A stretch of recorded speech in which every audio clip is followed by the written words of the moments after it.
My name is Stephen Black, and welcome to this Medtronic-sponsored symposium on deep venous stenting, where we will go through a video of the Abre venous self-expanding stent system being used in a patient with predominantly non-thrombotic iliac vein lesion, but this is typical of patients who've had previous DVT in the calf.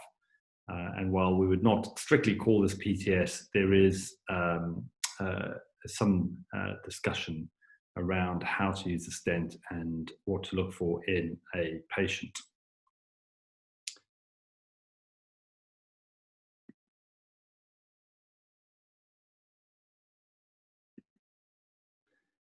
Of course, I have a consulting contract agreement with Medtronic to disclose for the benefit of this talk.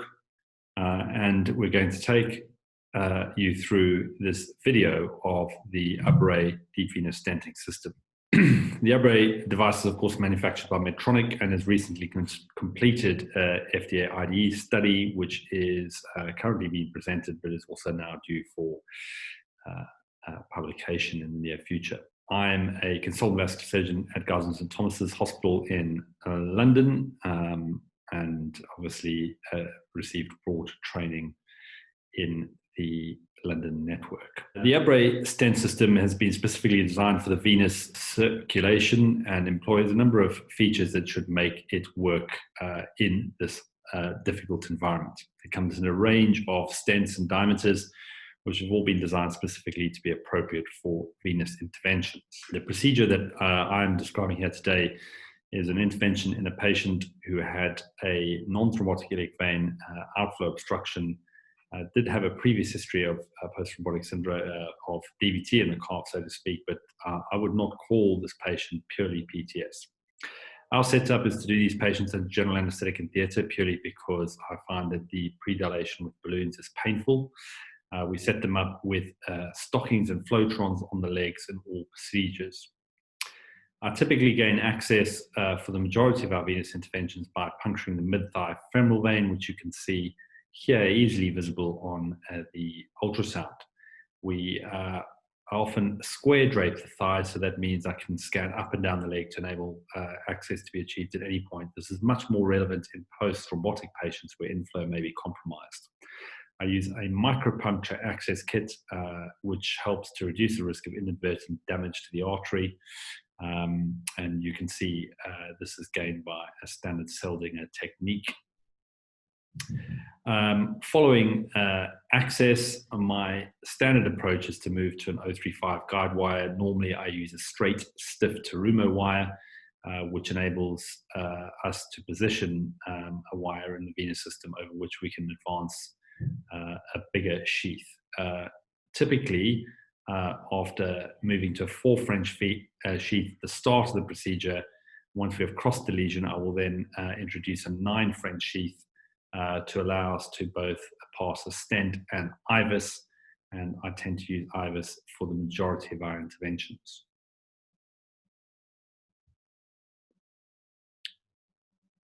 Here you can see the 9 French sheath being advanced into the patient. And this venogram demonstrates very clearly that there is an outflow obstruction. You can see that contrast is holding up at the Maytherner point and is draining preferentially via the internal iliac vein rather than draining caudally, or rather cranially, rather to the head. There is also some late collaterals that start to become visible, and these would all suggest that there is an outflow obstruction.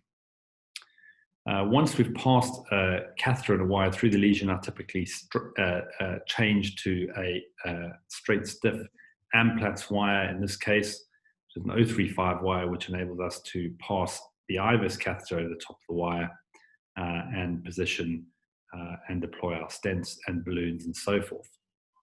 In this particular case, you can see that we position IVUS through the lesion. I've identified that we're in the IVC.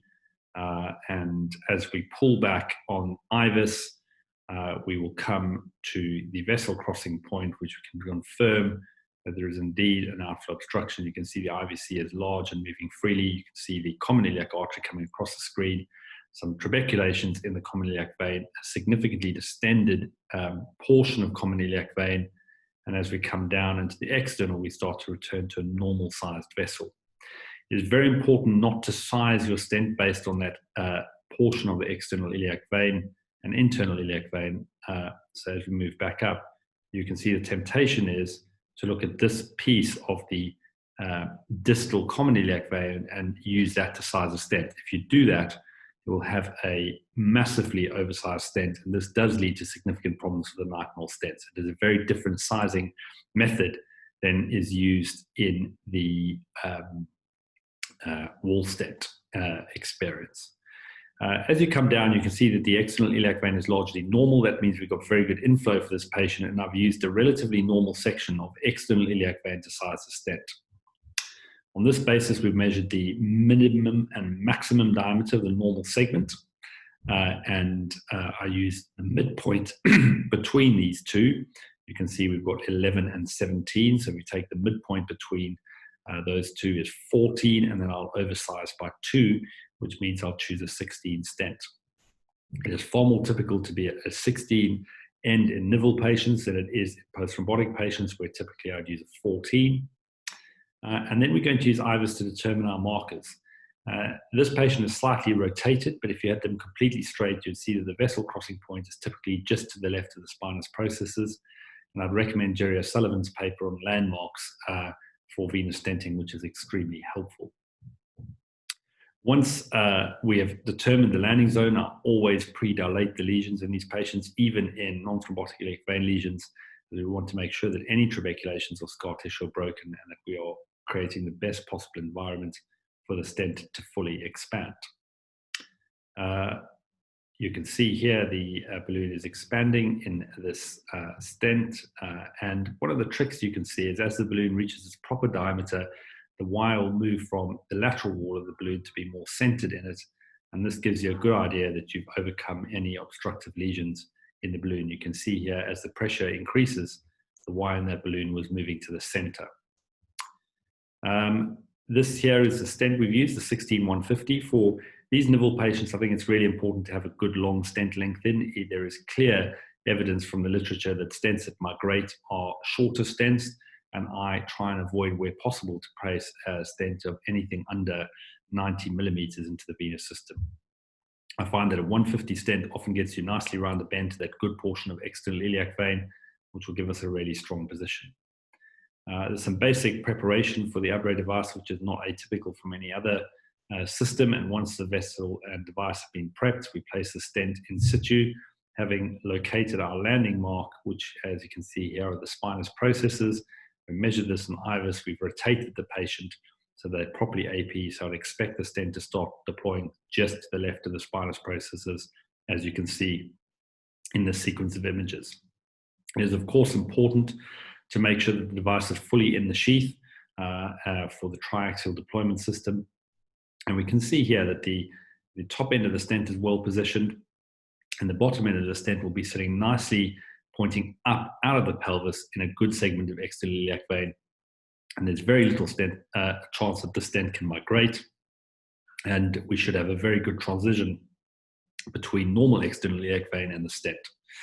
I think it is probably a disadvantage to place nitinol stents in this area with an end or transition zone at the bottom of the pelvis, which can lead to tensing and straightening. An abstract to this effect was presented 3 or 4 years ago from the Vici investigators at the American Venous Forum. Once the stent has been placed, it is good practice to always post-dilate the stent. This is clearly because the post-dilation process not only ensures the stent is maximally expanded, but it also puts the nitinol in its strongest crystal state, and this helps to improve the immediate strength of the stent at the time of implantation.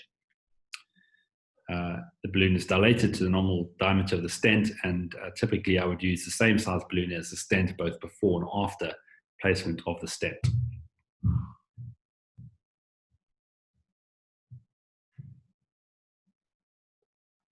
Following placement of the balloon, my practice is to standardly use IVUS first before I do any completion venography, and this is to ensure that we've got a well-placed stent with no residual stenosis and that the full stent is properly expanded.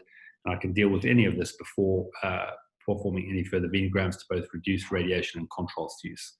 On this IVUS pullback, we see the stent is well placed, is fully expanded throughout its length. And although you see some redundant vessel in the distal common iliac vein, It is well opposed in the external, and there's a good transition zone. There is a reasonable evidence that once these stenoses are overcome, the vein models quite well around the stent. And you can see on the final venogram, the flow into the external iliac vein has been completely ablated, and this looks significantly improved with rapid drainage of contrast and no size discrepancy between the inflow vessels and the stent lumen.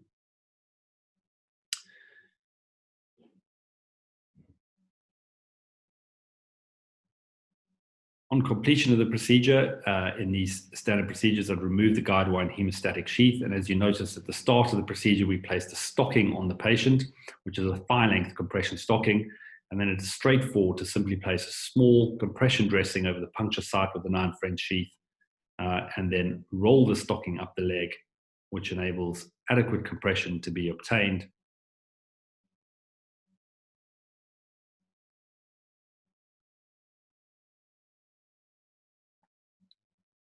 Without the need for long, prolonged thigh compression. You can see the stocking with the bandage sitting very well on the patient. They've got flotrons and compression on, and we give them full anticoagulation on the table, so they leave the table fully anticoagulated before going out of the operating theatre. These are, of course, the size range available for the Abre stent, and you can see that there is a full range of lengths and diameters for treating the venous system. Thank you very much for your attention. And once again, thank you to the organisers for inviting me to join this symposium.